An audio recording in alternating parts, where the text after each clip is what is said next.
I love it. DJ Moore, Sal, what are your thoughts?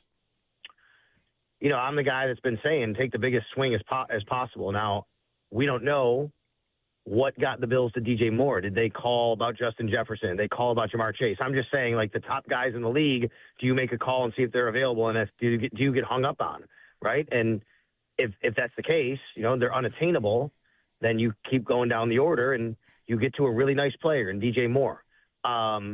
This is not that type of player that, I say, sign me up for whatever it takes to get those names that I just mentioned. That's not this guy, but he's still a good player. That said, the compensation feels heavy to me. Second-round pick is tough. It doesn't mean it can't work. It can't be great. And DJ Moore, maybe he winds up having, an incredible year, and you look back and say, you know what, it was well worth the second-round pick. I do believe, I have said, and I'll stay true on this, I have preferred the trade or even free agent option more than drafting. I mean, I like the money part of drafting, but you just don't know what you're going to get. They've tried to draft. It just hasn't worked out as much. I'd rather have the proven commodity. But the proven commodity comes with a hefty price tag here, and that's what scares you a little bit, I guess. You know what I mean? Yes. I'm almost identical in how I feel about this to you. The price is the problem. And what's going to make conversation, debate about this trade interesting, if not either insufferable, is, the easy counterpoint to, well, it's an overpay is, so what? I mean, I need a top wide receiver, and this is what I've got. So am I going to miss the cap room? Am I going to miss the draft pick? I don't know. I don't think you can really ever go that far. It's never quite so what, Sal, for me. And no one can know if pick 60, if they ended up staying there, might have meant somebody important now and down the road. People are, I think, in defending the trade, kind of assuming that the pick is not going to be good, which I won't do. But, yeah, I mean, I think the player is good, but, yeah. I mean, the Bills, they had a second-round pick in Keon Coleman that hasn't worked out in that same draft. They drafted Cole Bishop in the second round. He looks really good. And you just don't know. But I don't want to talk out of both sides of my mouth here and say, like, oh, the draft and all that, because I've said, and I agree, and I think that they had to go get somebody who's played in this league and had success. That's where they are now. You can't rely on drafting a guy and hoping he comes in, he can be the player you thought he was at that position. I mean, like where they're drafting position or trading up 5 spots like they've done a couple times. Like they've done that. It hasn't necessarily worked out, and sometimes it takes a couple years. They don't have a couple years anymore. Like this is it. You need to win. Now, the other part is, too, which I want to be consistent on, is I have said, as you know, Mike, this offseason at wide receiver to me is not about adding to the bottom of the depth chart and lifting everybody up. It is about going to the top of the depth chart. DJ Moore does that. He goes to the top of the depth chart. I like DJ Moore. He is a really good player. I mean, I've had him on fantasy leagues multiple times, so I know, like, what he can do. The guy's had 90 catches 3 times in his career. He's available. He plays all the time. He is not in the elite stratosphere of the other guys I mentioned, but he's going to be a good player for the Bills and a reliable player for the Bills, I believe. It just does make you kind of wince a little bit and go, man, that second-round pick, like it feels like it's a little bit heavy, like I said, on what they've had to give up and what other people have had to give up or things in the past, and you hope that doesn't come back to fight them. But, man, I'm all in on helping this team right now. There's the draft capital aspect of it, and then there's the dollars and the cap hit that this is. Sal, I don't know that the Bears could have ended up releasing DJ Moore, but part of my problem today is feeling like he should have been cheaper, that you're almost, I think Jeremy put it this way, doing Chicago a favor. It seemed like a player they were clearly looking to get out of, even more so than the Bills with Diggs a couple of years ago, where I didn't think there was quite the chorus of analysts predicting that Diggs would be traded. But DJ Moore with Burden hitting and Odunze and Loveland and just how his production was mitigated there, and for the money, it seemed like he was going to be traded or cut. That's part of what this is, too, that bothers me. It's not just a second-round pick, and they also got a 5th back. It's not just that. It's that for the contract, I wanted to think that he would have been cheaper than this. And, by the way, and I'd like your thought on this, too, interesting that when the story broke, it was put as it would be a mid-round pick. So either that was just wrong or something changed. Yeah, I totally get that. So a couple things about this. Number one, you're right. Maybe they were going to do that. But there's no then 31 teams can sign him though. Right? So to get him for the Bills, to guarantee to get him, you trade for him. That's what you do. Yep. And he has this contract. So yeah, you're right. Like maybe he gets released and you can sign him for cheaper, but maybe you can't. Maybe he gets released and another team offers him a lot of money. You're like, well, we can't have him now. We really wanted him. And this is a guy that we landed on. Now we have to pivot and do the same thing. And he's in the same boat as an Alec Pierce, a Romeo Dobbs, whatever. And, he's kind of back at square one. So I understand that, but you just don't if we're going to release him, he can go to 31 other teams. Well, let's not do that. Let's work out a deal here. And, then the compensation is what the compensation is. Mm-hmm. Yeah, I thought it was weird too, the mid-round pick type of thing. The other thing is, Mike, you have to tell me. I'm not positive. I know when the trade was made, there was talk about his salary and the guarantees. I think, though, from what I've seen, since I think number this year, right? But they'd still be next year, obviously, the year after. You're breaking up there, so I'm not sure what you were asking. But yeah, I mean, guaranteed money is a big part of the equation here, and the issue. Do you want to shoot that question again, maybe? Yeah, I think there's a way that they can restructure the deal or at least move money around to take a less cap hit this year on the Bills. Yeah. I have not seen that.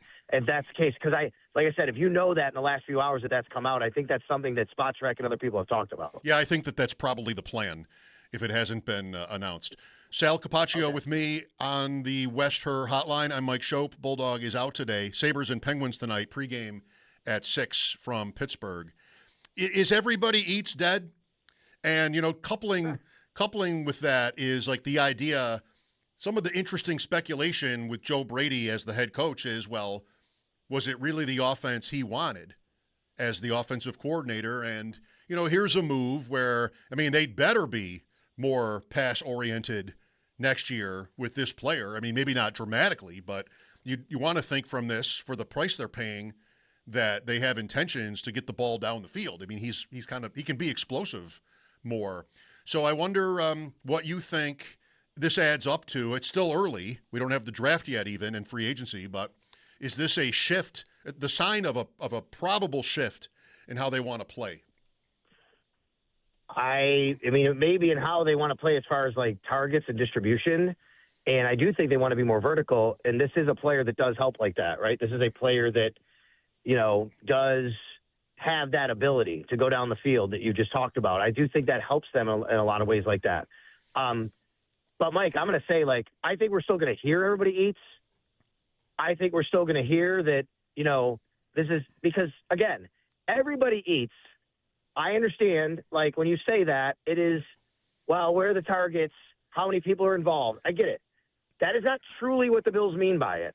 What they mean when they say everybody eats is we are all going to do our roles. And it doesn't matter if you get the ball or not. You have a role to contribute to be a good team player. And if you do that, we will all share in the success.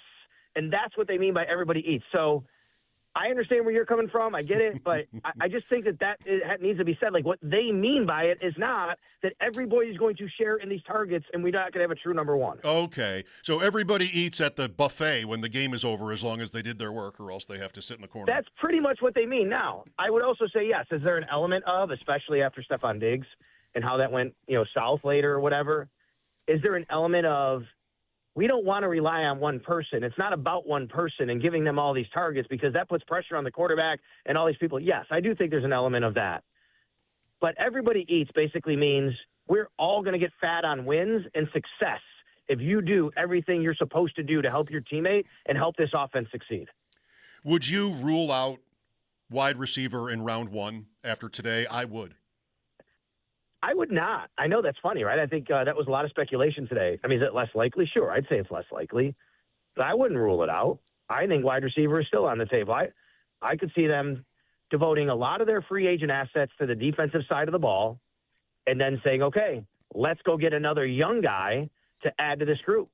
Because as of right now, I'm still thinking they're probably going to move on from Curtis Samuel and save that money. What's going to happen with Tyrell Shavers and his injury? Brandon Cooks is a free agent. Gabe Davis is his injury. He's a free agent. I'm still not sure Keon Coleman's going to be on this team, to be quite honest with you, in 2026. So I still think there's a need at wide receiver, and I could absolutely justify a first-round pick on one.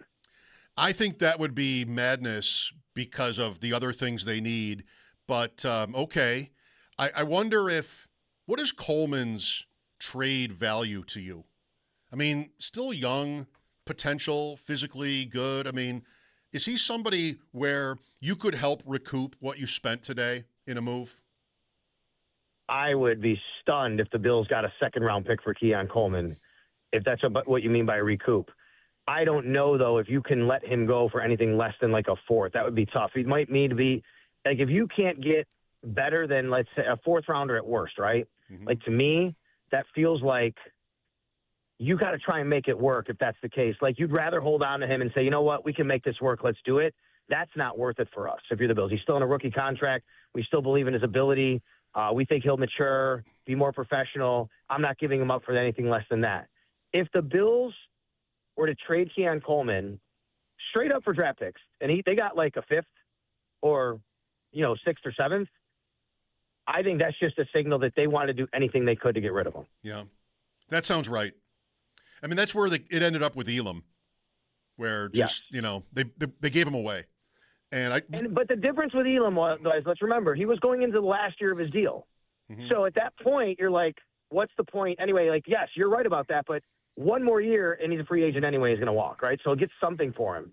Coleman still has 2 years left on his term. But yes, I agree with that. At that point, it's just get something for him because we just don't want him here anymore. Well, right. Good point. What Moore does, and you pointed out his durability, that's also reminiscent of Diggs, who just never missed a game for most of his Bills tenure, if not all of it. But what Moore does that changes the equation this year is he's always on the field, I think. That's another thing that you want to think would be true because of the investment they just made today. So not literally always, but I mean, lion's share. And that's different for them. I mean, Shakir has his role, and you have whoever the blocking receiver is going to be, like Shavers or Davis in his day. And then what Kincaid, whatever that 60% of snaps or whatever he was getting. I think, I don't know if that just squeezes Coleman completely out. There's the aspect of what he's worth, but then also, what do they need him for if they have, this new player who's just going to be taking all the snaps? I don't know. That changes for him too, probably today, Coleman. Yeah, and Mike, I agree with that. And I'll say, I view it too, where if Keon Coleman, and people can look and go, well, if he's your fourth wide receiver, that kind of stinks, but at least you have him as a fourth wide receiver, let's say, and, you can still use him. And I'm like, I don't know if the Bills want to deal with that. And what I mean by that is, that's what happened last year. The guy was obviously he was a healthy scratch a couple of times in the issues, but he's really your buried wide receiver. And they were dealing with questions all the time about how did that happen with the guy you just drafted in the first pick of the second round. And that becomes a talking point you don't want to deal with, right? It becomes you should never be the bottom of the depth chart receiver should never be a talking point storyline in a week. Right. That is not healthy for a football team. It's the same reason why you can't sign Cam Newton to be your backup quarterback because he becomes a story, and that should not be a story throughout a week. Yes. Yeah, I agree. With Sal Capaccio, Mike Schopp here, Bulldog is out sick today. So, all right, well, there's a lot to process here with this trade. It's exciting. It's content. One aspect of it, Sal, is that Moore, and I'm not sure how much this is in all of this, but he's had a couple of situations where his effort has been questioned. I mean, literally walking off the field during a play. The last play of the season for the Bears, Chris Collinsworth was right to, what is DJ Moore doing here? Doesn't finish the route, doesn't always have to be the receiver's fault on a play like that, but still, that's part of his bio, if you will, is a couple of these kinds of things.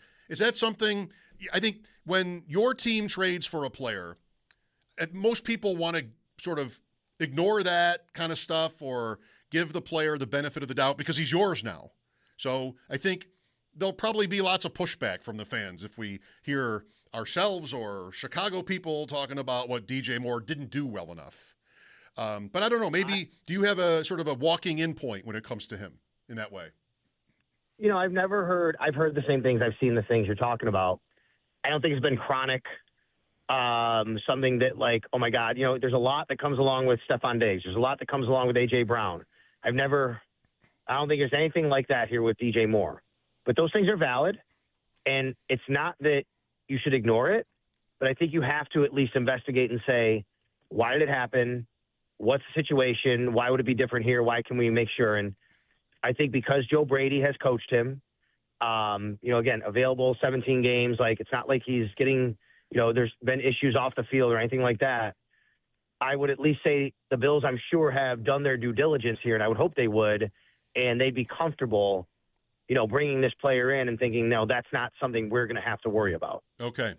I was listening to you this morning before any of this, talking 7 o'clock this morning with Jeremy and Joe on different subjects, including they asked you about like your favorite free agent ideas, and you listed 3 or 4 players that you thought would be scheme fits on defense.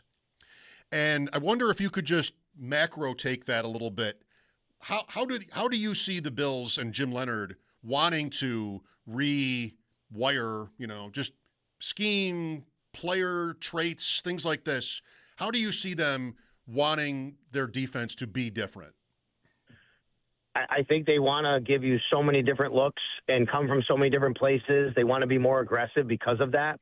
The thing about Sean McDermott's defense over the years, and we can say obviously that there's been failures in the playoffs. We know that, but for the most part, through his tenure in Buffalo, the defense has been very good, for the most part. And part of the reason is they're so structurally sound. They're where they're supposed to be. They're coached to be here, do that, and it's a big part of it. And I'm not telling you that Jim Leonard's not going to be about fundamentals. Of course he is.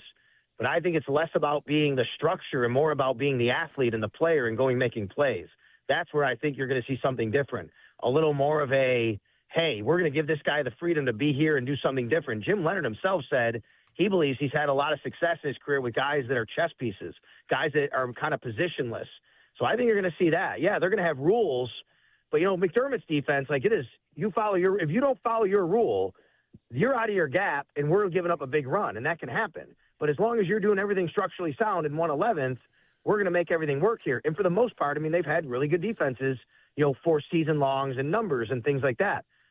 But the criticism of those defenses has been in big moments, in big games against teams that have athletes and speed on the field that counter with you. And I think Jim Leonard wants to make sure he has a defense where he can adapt to any of that and say, it doesn't matter what we've done here and what our rules are. We need to change on the fly because I need my guy to go make a play here. Sal, I got to say, I've never liked having DJ Moore in fantasy. Maybe when he was with Carolina. The years with Brady, okay, but he's been a headache. Which, it's a few different things. It's not always the player's fault. The depth chart and the scheme and whatever else. If you want the defense to be terrible for your wide receivers teams, and so you get garbage time stuff. But I've never. He helped me a couple of years ago. I don't remember what it was. Maybe 23, 24. Yeah. Like he was really good, and he had a really good year. Maybe it was 23, I think. And like that year sticks with me. Like how he kind of helped my team out a lot, and I think he had some pretty good numbers. But you're right. I think that maybe you see the flashes there, and maybe from start to end, it just hasn't been as much and consistent as you want. With Justin Fields, that was in Chicago, so 3 seasons ago, like you said. Okay. 72 degrees it was here 2 years ago today. So you said it. It's close. And Saturday's supposed to be warm. So very good. Well, hey, and nothing matches 2012, the Mario Williams year, when it was like in the 70s during free agency that week. That's right. That's memorable for sure. Sal, have a safe ride home, and we'll talk again soon. All right. Thanks a lot. Sal Capaccio on the West Her